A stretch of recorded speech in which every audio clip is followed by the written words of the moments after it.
You know that feeling like your life was decided for you before you were even old enough to understand what choice meant? That's how it's always been for me. I'm Zainab Adamu, and this is the story they almost buried with silence. I was born and raised in a sun-dried village tucked away near Azare, Bauchi State. The type of village where morning starts with a muezzin's call to prayer and ends with neighbors gossiping under neem trees with bowls of tuwo in their lap. People knew each other's names and each other's shame. My earliest memories are of my mother, Hadiza tall, soft-spoken, always humming songs from long ago as she stirred oji or brushed my hair. Her eyes were warm, but there was always something hidden in them, like she was waiting for a storm that never came. When I was 10, the storm did come. It came as a fever. 3 days. That's all it took. One day, she was alive and strong, and the next, I was staring at her lifeless body wrapped in white cloth, lying still on a mat. Nobody gave me the space to cry properly. People said, "Be strong," like grief was something to swallow like furor and forget. And just like that, my world shifted. My father, Baba Adamu, changed too. He stopped speaking much, and when he did, his voice carried the weight of a man who had stopped expecting joy from life. He remarried 6 months later. Her name was Lami, and I think I knew from the first moment I met her, I wasn't safe. She wasn't a stepmother. Like the ones in fairy tales, she was worse. She was cold but clever, quiet but calculating. She never raised her hand at first. Instead, she slowly erased me. "Zainab, wash the compound. Zainab, go fetch water from the stream. Zainab, don't you dare eat until my own children are full." I became the ghost in my own house. I did everything. I carried buckets heavier than me. I washed their clothes, even her underthings. She told me I was lucky she didn't throw me out, but the only thing I had, the only place where I felt human, was school. I loved it. It was my escape, my dream. I wanted to become a nurse, someone who healed, someone who mattered, not just a girl born to cook, clean, and disappear. My teachers praised me. I had a sharp mind. I soaked up biology like water and even started helping others with their assignments.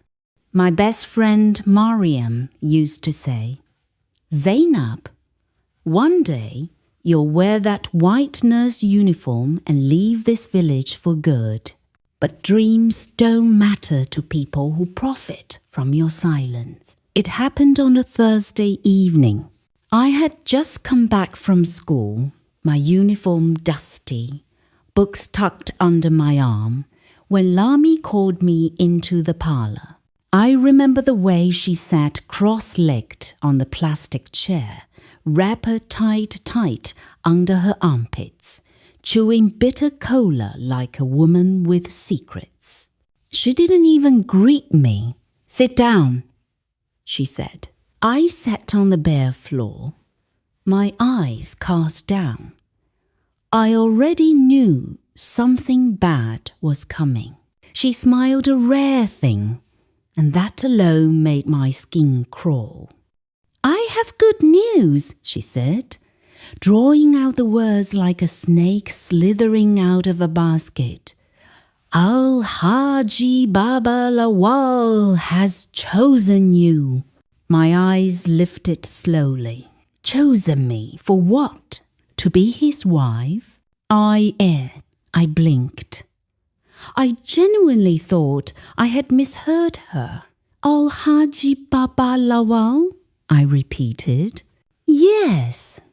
She nodded proudly, like she just arranged a marriage with Dangote himself. The great man. He sent people to ask for your hand. The wedding will happen next week. You should be grateful. My mouth went dry. But he's an old man. Lami's smile dropped. Her tone changed instantly. And so what if he is old? Are you not tired of suffering? You think school will feed you? You want to be carrying file like a fool while hunger finishes you? He's old enough to be my grandfather, I whispered.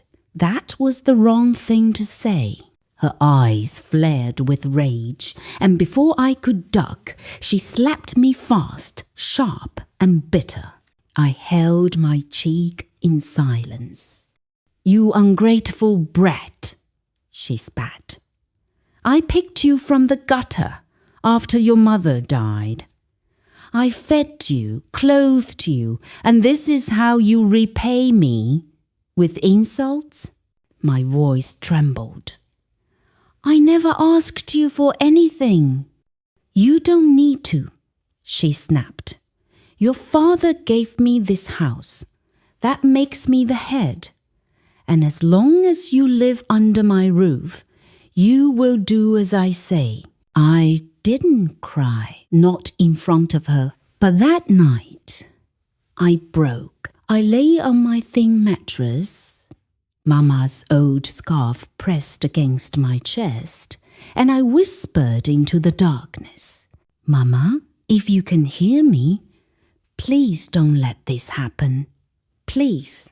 2 days later, they took me to Baba Lawal's mansion. That's not an exaggeration. It was a proper mansion, big, wide, shining like something out of a dream or a nightmare. The floors were tiles.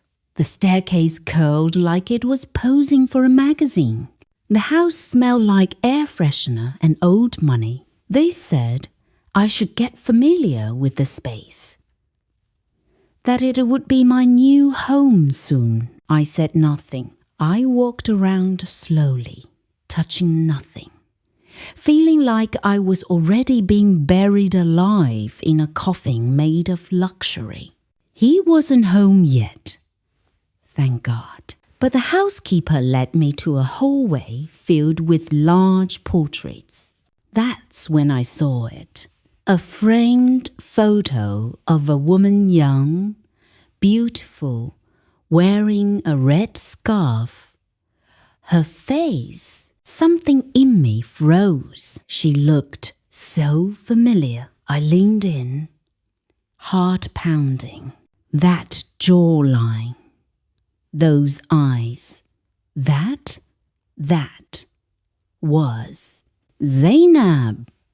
The housekeeper called from the dining room. I jumped. I hurried away, but the image stayed with me. Later, I found my way to an unfinished section of the house. No furniture, just dust and cobwebs. Boxes stacked high. Forgotten things. And in one of those boxes, an old leather-bound diary. I opened it. The first line said, To Hadiza, I still see your eyes when I close mine. I stopped breathing. Hadiza, that was my mother's name. I didn't sleep that night. How could I? I had just opened a diary in the darkest corner of that mansion and read the name Hadiza, my mother's name written in a man's handwriting. To Hadiza, I still see your eyes when I close mine. Even now, after 20 years, they haunt me. The diary wasn't dated, but the ink had faded like old tears. The more I read, the faster my heart beat. You told me I was cruel. I didn't understand it then. I thought power could bend you. I thought money would make you stay. But you left, pregnant, and I lost you both. And I froze. Pregnant, I whispered into the silence. I dropped the book. I backed away. Was this man talking about me? The next morning, the sun rose like it had no idea someone's life had just turned upside down. Lami came into the room without knocking. She never knocked. She just barged in like the air in the room belonged to her. She tossed a wrapper at me. "Wear this," she said. "Al-Haji is returning from Kano today. You'll greet him properly as his bride-to-be." I didn't move. I sat on the edge of the bed, the wrapper on my lap, hands still trembling. "I'm not feeling well," I said softly. She scoffed. "Better swallow spit and get well quickly. He's doing us a big favor. That man is older, yes, but he has plans for you." "Plans?" I whispered. Yes. You think he's just marrying you for play? He's going to send you abroad, give you businesses. You'll be madam. Not everyone gets this opportunity." I looked at her carefully. Her eyes were dancing not with joy, but greed. "You knew, didn't you?" I asked. She blinked. "Know what?" "That he was with my mother." Her face changed instantly. Her lips tightened. "What kind of stupid talk is that?" You knew he had something with her before she died." "You don't know what you're talking about," she hissed. "Don't I?" I stood. The diary said he was looking for her, that she was pregnant, and that he never saw her again. Lami didn't respond. She turned her back. I stepped closer. "And you knew I was the child." Still, she said nothing. "You were there when my mother married my father. You lived with us. You were the one who brought her food when she gave birth to me. You knew." Her voice came out cold. "So what if I did?" I felt it, that slap of betrayal, not with a hand, but with truth. "You were going to sell me to him." She turned sharply. "Don't say sell like you're some victim. You think this life is easy? Eh? You think being poor is fun? You're nothing but a quiet burden. Your school dreams, your holy attitude, you think you're better than me?" "No," I said, voice steady. "But I know I'm not for sale." She stared at me like she didn't recognize me anymore. "Be careful, Zainab. You still live in my house." "Not for long." That afternoon, he returned. Al-Haji Baba Lawal. I was forced to go to the sitting room and greet him. He walked in slowly, dressed in all white, with a staff in his left hand and a gold wristwatch that looked like it could pay my school fees 10 times over. When he saw me, he paused, then smiled. "Ah," he said, voice deep and warm. "Zainab, so this is you." I didn't smile back. He came closer, holding my gaze. You look just like her, he said. I stiffened. Like who? He chuckled. It doesn't matter. I stepped back. It does matter. There was a bead of silence. Then he nodded toward the chair. Sit. Let me talk to you properly. I sat unwillingly. He looked around the room, then leaned in slightly. I know you must be nervous. You're young. This arrangement might seem strange to you, but I assure you, my intentions are clean. I will take care of you. You won't lack anything. I stared at the carpet. Did you know my mother? He blinked. I asked if you knew her. Hadiza. His face twitched, just slightly. He sat back, crossed his legs. Yes, he said slowly. I knew Hadiza a long time ago, before she vanished. She didn't vanish, I said. She ran. He was quiet. I found your diary, I continued. He closed his eyes briefly. You shouldn't have read that. Too late. He opened his eyes, tired. She was the only woman who ever saw me. Not as Al-Haji, not as a politician, not as a powerful man, just as a man. And when she left, I never recovered. She was pregnant, I said. He nodded. And you never saw the child? No. What if that child was me? Silence. He didn't blink. Zainab, he whispered. I feared that.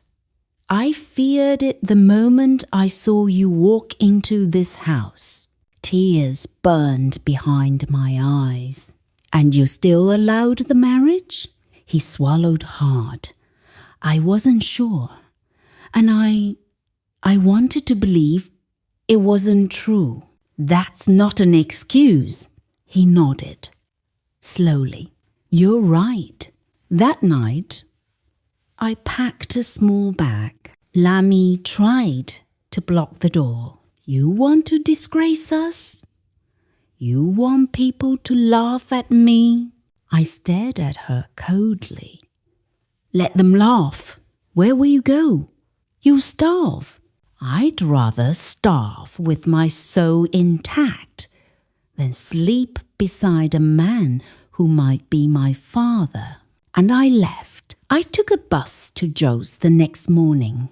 I slept at the motor park that night, head on my bag, feet cold under me like a frightened child. But I felt something I hadn't felt in years. Peace. Twist ending of part 2. 3 weeks later, while cleaning out the diary pages, I noticed a letter tucked into the back cover. I opened it. It wasn't written by Baba Lawal. It was from my mother. To him, you'll never find her. She's not your child. She was born from love, not control. Leave us alone. I froze. Not his child. The wall spun. Could it be? Had I escaped a lie? Built on a bigger lie? The letter changed everything. You'll never find her. She's not your child. She was born from love, not control. Leave us alone. Hadiza. My hands trembled as I reread it for the 3rd time, sitting in the tiny room I rented in Jos. Sunlight creeping across the concrete floor. The letter was tucked into the very back of the diary, a secret buried under secrets. All this time, I had been sure that Baba Lawal was my biological father. Sure that I had almost married my own blood. But this letter, it cast a shadow over all of that certainty. What if he wasn't my father after all? What if my mother had loved someone else before him? What if Baba Lawal only claimed me in his mind out of guilt or obsession or control? And then, what did that make me? Who was I? Weeks passed. I didn't reach out to anyone. Not Lami, not Baba Lawal, not even Mariam. I disappeared inside myself, trying to untangle the storm. Some nights, I believed I was free, that I'd escaped the worst. Other nights, I stared at the ceiling and whispered to the dark, "Mama, why didn't you just tell me the truth?"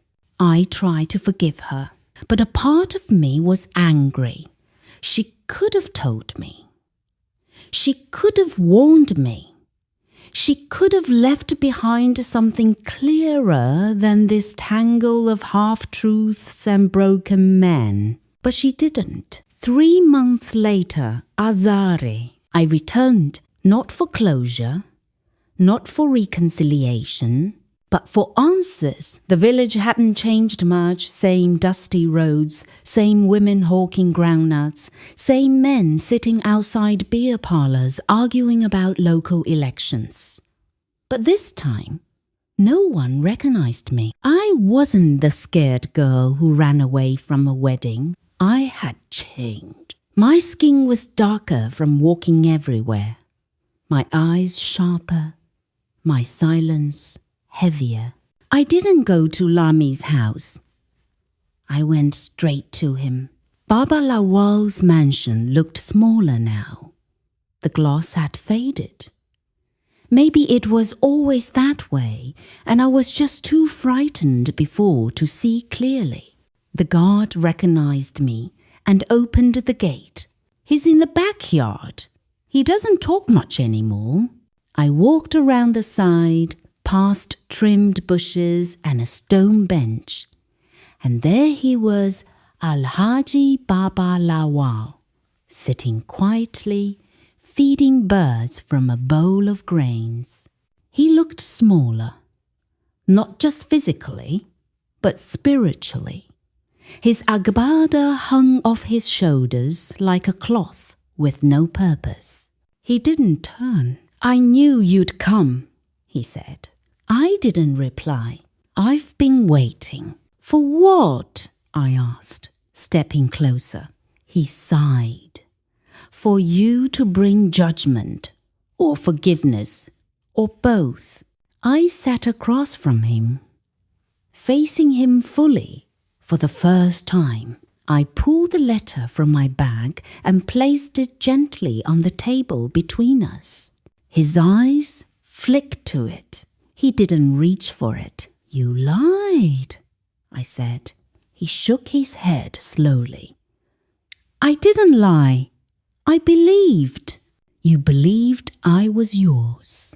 "I still do, but I'm not," I said, my voice hard. She said it clearly, in her own handwriting. He looked at the letter like it was a ghost. Hadiza always had a way of saying the truth in ways that still hurt. "She left you, not because she was weak, but because she knew what you were." That hit him. He swallowed. "I deserved it." "Yes," I said. A pause. He looked me in the eyes. "So what now, Zainab?" I leaned forward. "Now I walk away." The twist ending. I didn't stay. I didn't cry. I didn't save anyone. I didn't start a clinic in his name. I didn't throw a launch party with ribbons and speeches. I didn't forgive anyone out loud. What I did instead was disappear. I left the village that day without telling anyone. I didn't go to school again, not because I gave up, but because I changed course. I moved to Kaduna, took a job at a textile factory during the day and wrote stories at night, not fairy tales. Real stories. Stories about girls like me. About silence. About the kind of violence that doesn't leave bruises but changes your bones. Eventually, someone found my writing online. A woman from Lagos. She published one of my short stories under a pen name. The Girl They Try to Sell by ZHA. It went viral. Women from all over sent messages. From Minna, from Jos, from Port Harcourt. They all said the same thing. This is my story too. 2 years later, I was in a library cafe in Yaba, Lagos, when a teenage girl approached me. She looked nervous. "Are you ZHA?" she whispered. I smiled. "Depends on who's asking." She fidgeted. "Your story saved my life." I nodded slowly. She didn't cry. She didn't hug me. She just sat beside me, and for 10 minutes we talked two strangers, bound by pain, surviving together. So how did my story end? It didn't, because I never wrote the ending. I lived it. Every single day I wake up, I am a girl they try to sell. And every night I go to bed, I am a woman who refused to be owned. Thank you for watching today's story. If it moved you, inspired you, or made you think twice about the silent battles so many girls face, then please don't forget to like, share, and subscribe for more powerful stories like this. This is Zainab's story, but it could be anyone's. Yours, your sister's, your friends, and somewhere out there, a girl is still being silenced. Let's keep telling their truth. Hit the notification bell so you never miss another story that speaks to the heart. Drop a comment below what part of Zainab's journey hit you the most. Let's talk in the comments.